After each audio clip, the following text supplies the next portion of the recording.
Les amis, bonjour. Ravi de vous retrouver pour la paracha de la semaine. Paracha de la semaine, parachat est mort. Je voudrais dédier quelques paroles de Torah à la mémoire de toutes les personnes qui sont tombées depuis le 7 octobre. Qu'Akadosh Baruch Hu venge leur sang. Et où les Avdil, je voudrais dédier aussi ces quelques paroles pour la guérison de tous les malades d'Israël, où qu'ils soient, tous nos soldats qui sont blessés au combat, qu'Akadosh Baruch Hu les protège et qu'il délivre tout le peuple d'Israël. Amen Keneraton. Et la seule chose qu'on peut faire de notre côté pour aider, puisqu'on ne peut pas être sur le champ de bataille, c'est d'être aussi dans la bataille en priant, en étudiant et en rajoutant du mérite au peuple d'Israël. Amen Keneraton. La paracha de la semaine, paracha très particulière, puisque c'est une paracha qui s'adresse surtout aux Kohanim, aux prêtres du peuple d'Israël. C'est-à-dire que c'est Emor el ha-Kohanim, parle aux Kohanim. C'est-à-dire que là, on va commencer à instaurer ce que va être la Keuna, la prêtrise dans le peuple d'Israël, puisque le peuple d'Israël est bien sûr hiérarchisé. On a le Kohen, on a le Lévi, on a le Israël. Et donc, il va falloir mettre les choses en place pour que le service divin se passe correctement. Mais pas que ça. Au début de la paracha, la Torah va ordonner aux Kohanim des commandements bien spécifiques, tels que ne pas se souiller au contact des morts, de ne pas épouser des femmes qui sont interdites par rapport au sacerdoce. Il faut comprendre qu'il n'y a pas de racisme dans la Torah. Oui, pourquoi on ne peut pas épouser une non-juive? Pourquoi? Je l'aime. Oui, mais c'est pareil, regarde. Le Kohen, il n'a même pas le droit d'épouser une juive qui est divorcée, par exemple. Il n'a pas le droit d'épouser une juive qui a eu certains agissements. Alors, c'est du racisme? Non. Ça s'appelle un niveau qui est différent. Le non-juif, il a son niveau de non-juif. Le juif, il a son niveau de juif. Et donc, tu ne peux pas être avec lui. C'est tout. C'est pas du racisme. Et les Kohanim, ils sont saints. Donc, ils ont un devoir supplémentaire de se maintenir dans une grande sainteté, même au niveau des morts, au niveau de ne pas rentrer dans un cimetière, au niveau de faire attention, de ne pas aller dans n'importe quel enterrement. On voit que les Kohanim, ils ont un statut particulier dans le peuple d'Israël. Comme il est écrit, ils doivent rester saints pour Hachem et ne pas profaner le saint nom d'Hachem, car ce sont les sacrifices de l'Éternel, c'est le pain d'Hachem qu'ils doivent offrir. Ils doivent être saints. Une prostituée ou une déshonorée, ils ne l'épouseront pas. Une femme divorcée, ils ne l'épouseront pas, car le prêtre est consacré à Hachem. Donc, il faut bien comprendre qu'il n'y a rien contre ces femmes-là. Ça peut être des grandes sadéquettes. D'accord? Il se peut que c'est une femme qui est divorcée, malheureusement, elle avait un mari qui était violent. Et elle a divorcé et elle est magnifique, c'est une perle. Il n'a pas le droit de l'épouser. Pas parce qu'elle n'est pas bien, parce que lui, il est Kohen. Encore une fois, ce n'est pas repousser l'autre parce qu'il est moins bien. C'est parce qu'il est différent par rapport à mon état de sainteté. Bien que ce verset traite des prêtres, en fait, il renferme un message important pour tous les juifs. Même ceux qui ne font pas partie de la descendance d'Aaron Cohen, donc qui ne sont pas Cohen. Il faut savoir que le peuple d'Israël dans son ensemble est appelé Kohanim. Comme le Créateur l'a dit à tout le peuple d'Israël avant de leur donner la Torah au mont Sinaï. Vous serez pour moi une dynastie de Kohanim et une nation sainte. Par conséquent, chaque juif sans exception a le devoir de maintenir correctement sa sainteté et de ne pas la profaner d'aucune façon, qu'Hachem nous en préserve. Et en parlant de sainteté, il faut ici souligner que l'essence de sainteté commence par le fait de préserver nos yeux des images interdites. C'est ainsi que nos sages l'ont enseigné dans les saintes paroles de Yerushalmi dans Brachot. Mon fils, donne-moi ton cœur et les yeux ouverts sur ma voie. C'est dans Michelet. Akadosh Baruch Hu a dit, si tu me donnes ton cœur et tes yeux, alors je saurai que tu es avec moi. Dans cette génération aujourd'hui, où on nous montre de la nudité à longueur de temps, où il n'y a pas une chose qui est propre, il n'y a plus un film qui est propre, il n'y a plus une publicité qui est propre, on met des clips musicaux pour les enfants, où tout le monde est dénudé, tout le monde est dans la débauche, on mime des scènes érotiques. Mais où on va? Est-ce qu'on peut garder ses yeux? Il faut faire très attention, protéger ses yeux, car ce sont les portes de l'âme. C'est-à-dire que c'est le cœur et les yeux de l'homme qui l'attirent dans la faute. Et seuls les hommes qui les préservent avec Messirut Nefesh pour Akadosh Baruch Hu savent qu'ils appartiennent à Hachem. Mais de ces deux organes, le premier à attirer l'homme vers le péché, c'est ses yeux. Pourquoi? Parce que c'est quand il a vu une image interdite que le cœur commence à convoiter une chose interdite. Comme nous disent nos sages, le Yetzer Hara règne seulement sur ce qu'il convoite. Et on le dit dans le schéma Israël, Velo taturu acharei enechem acharei enechem. Vous irez pas après vos yeux, ce que vos yeux ont vu. Après que les yeux voient, le cœur convoite, l'objet interdit, et les autres organes se mettent en marche et bravent l'interdit concrètement. À cause des yeux, notre âme animale se met en place. Oh là là, regarde cette fille-là. Oh, regarde cette nourriture-là. Oh, regarde ce truc-là. Oh, regarde la voiture du voisin. Oh, tu convoites, tu veux. Tu es attisé par la flamme de la jalousie à cause de tes yeux. Même si tu n'as pas les moyens, tu vas commencer à jalouser, tu vas commencer à vouloir la femme de ton voisin, ou la secrétaire, ou bien le menu qui est pas très cachère, ou bien la voiture de ton voisin, la maison de ton voisin. Et tu peux risquer de tomber dans le péché, que ce soit l'infidélité, le vol, le viol, chas v'shalom, et arriver au plus grand péché. Pourquoi? À cause de tes yeux, par la convoitise. Et on constate donc que tout commence par les yeux, et celui qui sanctifie ses yeux sera préservé de tout péché. Le saint Ben Ishraï Akadosh rapporte dans son livre Ben Yehuda: tout désir se réfère aux yeux, de là commence la luxure, car l'œil voit, et de là le cœur convoite et se passionne. Et s'il n'y a pas d'œil pour voir, il n'y a pas de convoitise ni de luxure. Attention, on ne demande à personne de se crever les yeux, on ne demande à personne de vivre avec des œillères comme un cheval. C'est-à-dire que tu as vu quelque chose d'indécent, tu l'as vu, tu n'as pas fait exprès, tu es dans la rue, c'est passé, tu as vu. Ok, maintenant, il est où le problème? C'est si tu continues à regarder, si tu te retournes, encore une fois, maintenant si tu baisses la tête, t'as vu, bon bah t'as vu, c'est pas grave, c'est pas de ta faute, t'étais en train de marcher, quelqu'un qui est passé devant toi qui était pas très tsanois, d'accord? Tu l'as vu, qu'est-ce que t'as fait? C'est pas ta faute. Mais si tu baisses la tête et tu continues pas à regarder, là tu te seras préservé la faute, tu auras préservé tes yeux. C'est comme si quelqu'un, il veut préserver ses yeux en allant sur la plage mixte. C'est impossible. Comment il va faire? Il va pas y aller les yeux fermés. Alors c'est pour ça qu'il y a des plages séparées. Ah, moi je vais aller sur la plage mixte, mais je vais regarder personne. Ouais, tu vas mettre quoi? Un sac sur ta tête? Faut pas prendre les gens pour des imbéciles.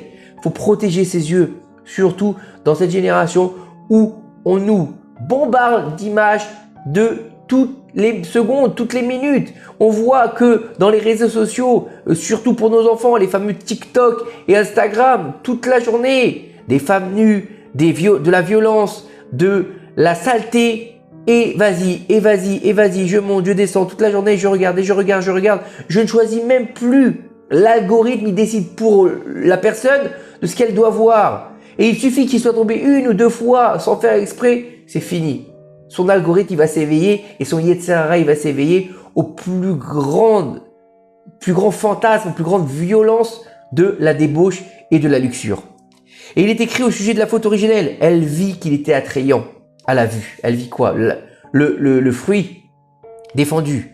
Donc nous trouvons dans les saints écrits que la force de la luxure se trouve dans les yeux et que la source du péché, c'est quoi? C'est la vue du mal. Il est également rapporté dans le livre Sefer HaYashar. C'est le secret qui est écrit: mes yeux ont versé des torrents de larmes parce qu'on n'observe pas la loi. Il n'a pas été écrit: j'ai gardé, mais ils n'ont pas gardé ma Torah, ce qui signifie que les yeux pleurent et versent des torrents de larmes parce qu'à cause de ces visions impures, leur vue même est endommagée et le cœur aussi. Donc toute faute dans laquelle l'homme tombe prend sa source dans les yeux. Et elle va ensuite fermer le cœur, c'est ça le problème. Tu vas voir et plus tu vas voir et plus ton cœur il va être fermé. Et plus ça va être difficile de te rapprocher de la tchouva. Et plus ça va être difficile de revenir à des choses propres. Combien de personnes sont tombées? Oui, moi, je regarde pas une fois comme ça, histoire d'eux avec des potes. Oh! Et vas-y, et on tombe, et on tombe, et on tombe. C'est un devoir sacré pour chaque juif. Et pour chaque juive. Il ne faut pas croire que les femmes, elles sont en dehors de l'histoire. Aujourd'hui, malheureusement, les femmes comme les hommes, elles tombent dans la débauche, elles tombent dans la luxure, elles tombent dans des problèmes très graves. Combien on entend d'histoires de femmes qui sont tombées, qui ont été infidèles à leur mari? Combien d'hommes ont été infidèles à leurs femmes? Combien d'enfants ont été abandonnés à leur sort à cause de parents qui sont tombés dans la faute? Ça en fait des orphelins du vivant de leurs parents. Combien, malheureusement? Des maisons détruites à cause de la pornographie, des maisons détruites à cause de la luxure et de la violence, détruites.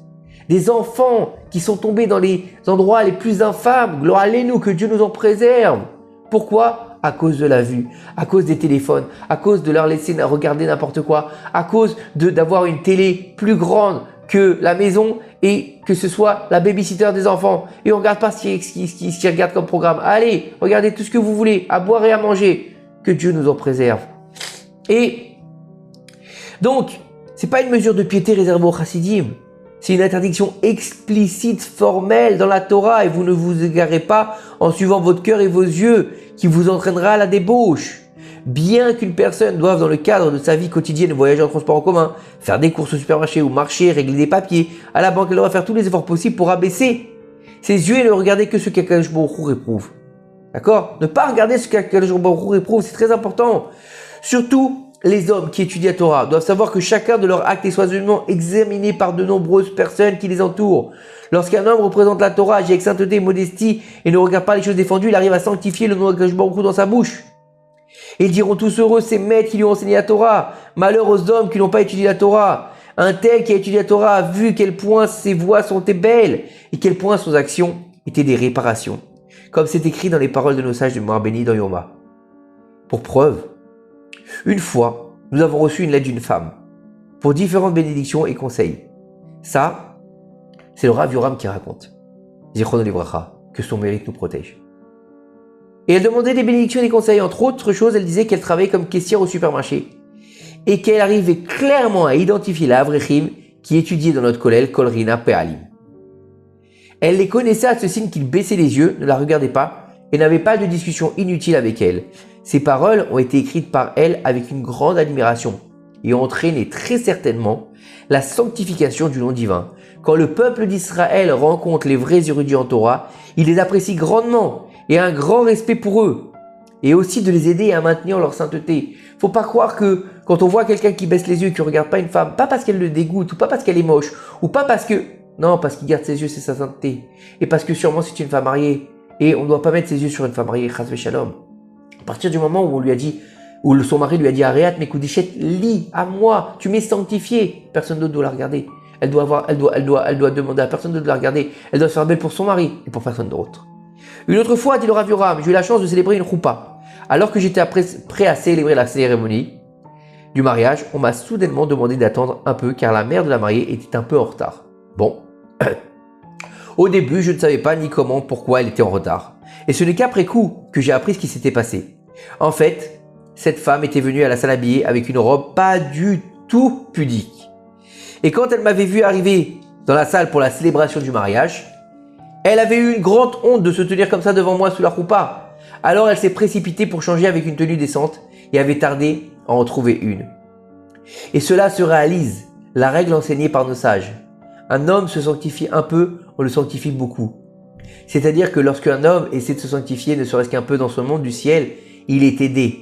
Il est aidé à réussir à se sanctifier beaucoup.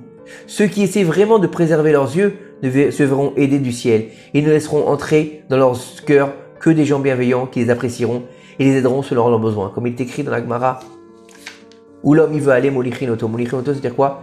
On va le pousser, on va l'aider. Mais si l'homme il veut tomber, potrim il y a marqué, c'est-à-dire qu'on va lui ouvrir. Ça veut dire quoi? Que l'homme qui va vouloir se sanctifier, on va le tirer, on va l'aider à monter, à grimper sur cette montagne de la sanctification petit à petit pour qu'il puisse se rapprocher avec Akadosh Baruch Hu. Mais celui qui veut aller chercher de la saleté, de la pourriture, on va lui ouvrir les portes. Directement, il va tomber comme une pierre. Et c'est ça la différence entre la sainteté et la pureté. Il faut savoir qu'aujourd'hui, dans la génération dans laquelle on vit, on est tous les jours agressés par des images de violence, par des images de débauche, par des images de nudité. Et nos enfants, du plus jeune âge, on entend des faits divers incroyables aujourd'hui. Des enfants de 11 ans, de 8 ans, qui ont perpétré des actes innommables. Comment ça se fait? Comment ça se fait que des enfants de 8 ans, ils peuvent faire des choses aussi terribles? Parce qu'ils regardent ces choses-là. Parce qu'on cautionne ces choses en les laissant regarder ça. Parce qu'on les laisse regarder n'importe quoi. Parce qu'on n'a pas de garde-fou. Et notre propre garde-fou, c'est nous-mêmes. De garder la sanctification de ses yeux. Comme il est marqué dans le Sefer Devarim, Shoftim veshotrim titen lecha bechol she'arecha. Des juges et des policiers, tu mettras à tes portes. C'est quoi tes portes? Et nos sages nous disent, c'est pas les portes de la ville. Bien sûr que dans une ville, il faut des sages, il faut des juges, il faut des policiers pour faire régner l'ordre. Mais il faut aussi mettre des juges et des policiers sur tes propres portes qui s'appellent les yeux, les oreilles, le nez et la bouche. Et à chaque fois, il faut mettre des gardes. Ne pas regarder des choses interdites, ne pas entendre des choses interdites, ne pas sentir des choses interdites et ne pas dire des paroles interdites. Que ces quelques paroles de Torah nous aident à, Be'ezrat Hashem, faire venir le Mashiach, Bimra Be'amenu, Amen, Keneraton. Shabbat, Shalom, au revoir, à très bientôt.